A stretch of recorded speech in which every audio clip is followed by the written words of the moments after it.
The Story of an Hour by Chopin, Repression in Marriage.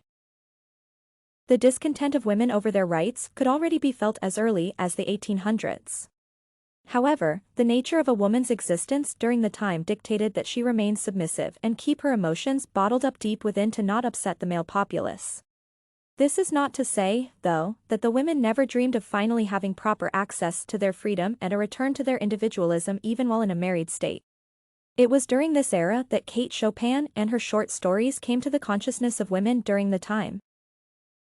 The Story of an Hour was written in 1894 by Ms. Chopin as a short story that symbolically exemplifies the sentiments of women living in the era pertaining to their ideals of marriage and feminine identity. It was an era when a woman only remained an individual until the day she married. Marriage signified the end of a woman's independent existence and the beginning of a submissive and unquestioning life as a wife and, perhaps, a mother. Such obedience was forced upon the women of the age, and the bottled-up desire to return to individuality and free thought remained a strong emotion that constantly sought its relief. The supposed death of Mrs. Mallard's husband offered her that sense of freedom and returned to her state of individuality. Therefore, hearing of her husband's death was a bittersweet bit of news for her to hear about. Bittersweet in the sense that her love for her husband caused her to grieve for him, but her love for herself also caused her to rejoice at the same time. She was in a suffocating marriage, and the death of her husband meant an end to all her mental, emotional, and social suffering at his hands. Evidence of this suffocating marriage can be found in the following paragraph, which depicts the submissive and obedient wifely situation that Mrs. Mallard had found herself in. She was young, with a fair, calm face, whose lines bespoke repression and even a certain strength. But now, there was a dull stare in her eyes, whose gaze was fixed away off yonder on one of those patches of blue sky.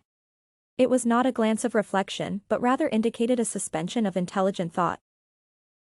Such a description is quickly supported by lines within the story indicating the sense of freedom that she feels upon the realization that her husband was finally out of her life, and she was once again free to be an individual with her thoughts and emotions even though she knew that it was frowned upon at the time and she tried to fend it off. Now her bosom rose and fell tumultuously. She was beginning to recognize this thing that was approaching to possess her, and she was striving to beat it back with her will, as powerless as her two white slender hands would have been. When she abandoned herself, a little whispered word escaped her slightly parted lips. She said it over and over under her breath, free, free, free. The vacant stare and the look of terror that had followed it went from her eyes. They stayed keen and bright. Then finally, we realize that Mrs. Mallard is actually battling two opposing emotions within her human heart. One that wished to rejoice at her restored freedom, and the other, a heart that wished to grieve for the loss of her loved one and life partner. She knew that she would weep again when she saw the kind, tender hands folded in death, the face that had never looked save with love upon her, fixed and grey and dead. But she saw beyond that bitter moment a long procession of years to come that would belong to her absolutely. And she opened and spread her arms out to them in welcome. In this view, the main point of the story was to effectively portray the struggle of women towards gaining a voice in their married life to at least continue to feel like a human being of worth instead of an automaton ready to do her husband's bidding and nothing more. In the case of Mrs. Mallard, her spirit had died long before her husband died, and his death signified a rebirth of some sort for her.